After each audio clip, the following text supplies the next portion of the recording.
নমস্কার বন্ধুরা, evergreen classics audio story চ্যানেলে আপনাদের স্বাগত। এই চ্যানেলে আমরা বিভিন্ন লেখকের কালজয়ী কিছু ছোট গল্প ও উপন্যাস পাঠ করে শোনাই। আমাদের গল্প পাঠ যদি আপনাদের ভালো লাগে তাহলে ভিডিওটিকে প্লিজ লাইক করে দেবেন এবং সাবস্ক্রাইব করে আমাদের পাশে থাকবেন। নোটিফিকেশন পেতে বেল আইকনটি ক্লিক করে দেবেন। কমেন্ট করে আপনাদের মূল্যবান মতামত জানাতে ভুলবেন না। আমাদের আজকের গল্প বলাইচাঁদ মুখোপাধ্যায়ের বুড়িটা। লেখক তাঁর গল্পের মধ্যে তুলে ধরেছেন তৎকালীন সমাজের প্রতিচ্ছবি। আশা করি গল্পটি আপনাদের ভালো লাগবে। গল্প পাঠে দেবিকা। একটু পয়সা দেনি বাবু, এই তাহার ভিক্ষা চাহিবার ভাষা। আমার কাছে রোজ আসে, হাতে একটা শুকনো ডাল, তাহার সাহায্যেই পথ হাঁটে। ভিখারিনী বুড়িকে কে আর লাঠি কিনিয়া দিবে? শুকনো গাছের ডালটা কোথাও বোধহয় কুড়াইয়া পাইয়াছিল। পরনের কাপড়খানি শতচ্ছিন্ন, বহুবার সেলাই করা, আর খুব পাতলা। একটু গোলাপি রঙের আভা আছে। এককালে বোধহয় কোনো বিলাসিনীর দেহ শোভা বর্ধন করিয়াছিল। বুড়ির গায়ে কিন্তু অত্যন্ত বেমানান, বেচারা শীত পর্যন্ত নিবারিত হয় না। আমার কাছে প্রায় রোজই আসে বুড়ি, আর আসিয়া একটি ওই প্রার্থনাই জানাই, একটু পয়সা দেনি বাবু। তাহাকে রোজ একটি করিয়া পয়সা দেই। মনে মনে তাহার একটি নামও রাখিয়াছি, পিপি, পার্মানেন্ট পাওনাদার। যখন আমার ক্লিনিকে লোকের ভিড় থাকে তখন তাহাকে আসিবা মাত্র একটা পয়সা দিয়া বিদায় করিয়া দিই। যখন কেহ থাকে না তখন মাঝে মাঝে তাহার সহিত আলাপ করি। একদিন জিজ্ঞাসা করিয়াছিলাম সে ভিক্ষাবৃত্তি কেন অবলম্বন করিয়াছে। বলিল, ছেলে বউ আর খাইতে দেয় না, আশ্রয় দেয় না, তাড়াইয়া দিয়াছে। যতদিন গতর খাটাইয়া রোজগার করিয়াছিলাম থাকিতে খাইতে দিত, এখন আর দেয় না। তাহার কম্পিত বাম হাতটি কপালে ঠাকাইয়া বলিয়াছিল, সবই কপাড়ছে বাবু। আর একদিন পয়সাটি দিবার পর জিজ্ঞাসা করিয়াছিলাম, আর কি চাস বুড়ি? উত্তর দিয়াছিল, মরণ। এরকম দার্শনিক উত্তর আশা করি নাই।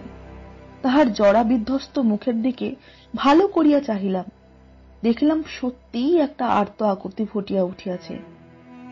আবার একদিন একা বসিয়া আছি, বুড়ি আসিয়া তাহার প্রাত্যহিক নিবেদনটি জানাইল। দেখিলাম চোখ উঠিয়াছে, ভালো করিয়া চাহিতে পারিতেছে না, চোখের দুই কোণে পিচুটি। একটু ওষুধ দিয়া দিলাম।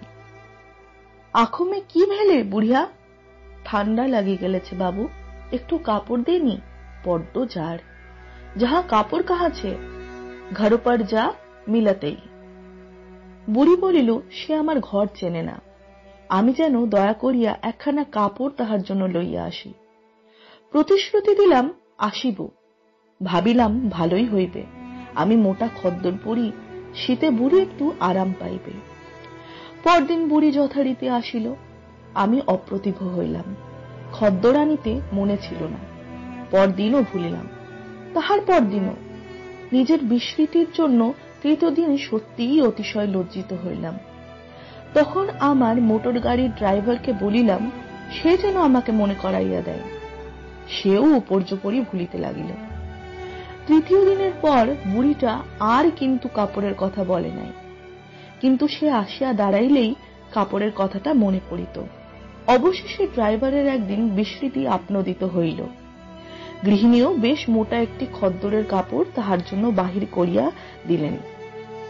ড্রাইভার সেটি আমার ক্লিনিকের একটা তাকে পাঠ করিয়া রাখিয়া দিল, বুড়ি আসিলেই তাহাকে দিবে। বুড়ি কিন্তু আর আসিল না। সে যে আর আসিতেছে না ইহাও প্রথম 2-3 দিন লক্ষ্য করি না। কয়দিন রোগীর বেশ ভিড় ছিল। তাকের কোণে কাপড়টা দেখিয়া হঠাৎ একদিন মনে হইল, তাই তো, বুড়িটা তো আর আসিতেছে না। আরো দিন কয়েক কাটিল, বুড়ি আসিল না। শেষে বুড়ির কথা আর মনেও পড়িত না। ভিড়ের সময় মনে পড়িত না বটে, কিন্তু একা থাকলে মাঝে মাঝে মনে হইত বুড়ির কি হইল। কিন্তু উপর্যুপরি কয়েকদিন একা থাকিবার সুযোগ পাইলাম না। নিজের কাজকর্ম তো ছিলই, তাহার উপর শহরে একটি চাঞ্চল্যও জাগিয়াছিল। সংবাদ রটিয়া গিয়াছিল আমাদের প্রধানমন্ত্রী আসিতেছেন, মাঠে বক্তৃতা দিবেন। চতুর্দিকে সাজো সাজো রব পড়িয়া গিয়াছিল। যেদিন পণ্ডিত নেহেরুর বক্তৃতা দেবার কথা, সেদিন আমাকে একটা দূরের গ্রামে কলে যাইতে হইয়াছিল। খুব ভোরে গিয়াছিলাম, যাহাতে তাড়াতাড়ি ফিরিয়া পণ্ডিতজির বক্তৃতাটি শুনিতে পারি। কিন্তু রোগী দেখিতে এবং তাহার পরিবারবর্গের সহিত আলাপ করিতে করিতে বেশ একটু দেরি হইয়া গেল। আশঙ্কা হইতে লাগিল পণ্ডিতজির বক্তৃতাটি বোধহয় আর শোনা হইল না। রোগীর বাড়ির লোকেরা বলিল, মাঠামাঠি একটি শর্টকাট রাস্তা আছে, সেটা দিয়ে গেলে ঠিক সময় নাকি পৌঁছতে পারিব। সে রাস্তাতে মোটরও চলিবে। সুতরাং সেই মাঠামাঠি রাস্তাটাই ধরিলাম। কিন্তু শেষ পর্যন্ত পণ্ডিতজির বক্তৃতাটা শোনা হইল না। একটা গ্রামের কাছে ড্রাইভার সজোরে ব্রেক কষিয়া গাড়িটি থামাইয়া দিল। পথের উপরেই একটা মরা, তাহাকে ঘিরিয়া শকুনি আর কাক। তাহার চোখ মুখ ছিঁড়িয়া খাইয়াছে, চেনা যায় না, সম্পূর্ণ উলঙ্গ। গাছের শুকনো ডালটা পাশে পড়িয়া আছে। তখনই মনে হইল, এ তো সেই বুড়িটা। গাড়ি হইতে নামিয়া পড়িলাম। ড্রাইভার শকুনি তাড়াইতে লাগিল। আমি হাঁটিয়া গ্রামের ভেতর প্রবেশ করিলাম। খোঁজ করিতে করিতে অবশেষে আমারই চেনা একজন লোক বাহির হইয়া পড়িল। তাহার মুখে শুনিলাম, শীতেই কাল রাতে বুড়ি মারা গিয়াছে। তাহার গায়ে একেবারে কাপড় ছিল না। বুড়ি কি এইখানেই থাকতো? না, আগে তো দেখিনি কখনো। আর একজন লোক পাশে দাঁড়াইয়াছিল। সে বলিল, বুড়ি 2 দিন আগে এই গ্রামে আসিয়াছিল। কে যেন তাহাকে বলিয়াছিল তাহার ছেলে এই গ্রামে আছে, কিন্তু খবরটি ভুল। লাট্টুলাল বলিয়া কেহ এই গ্রামে নাই। বলিলাম, একটা মানুষকে শকুনে ছিঁড়ে খাচ্ছে, তোমরা একটা ব্যবস্থা করতে পারোনি? লোক দুইটি অপ্রতিভ হইল। তাহার পর বলিল, দাহ করতে অন্তত 10টা টাকা খরচ হবে। কে দেবে ডাক্তারবাবু টাকা? যা দুরবস্থা আমাদের আজকাল, অনেকের দুবেলা অন্নই জোটে না, কার কাছে চাঁদা চাইব বলুন?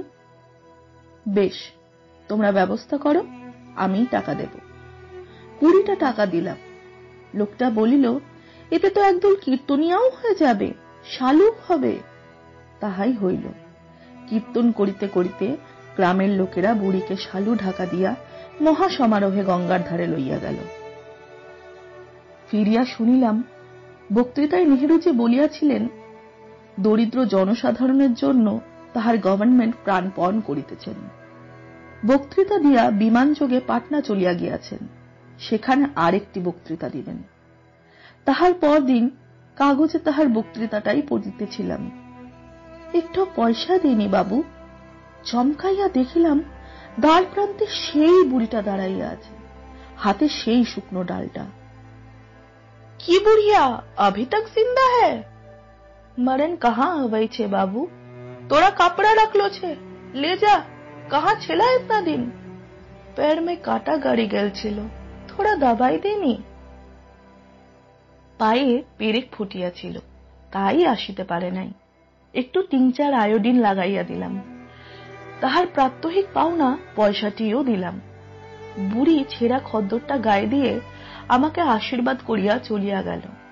অনুভব করিলাম, সেদিন আমার ভুল হইয়াছিল। শুকনো ডাল হাতে বুড়ি আমাদের দেশে অনেক আছে।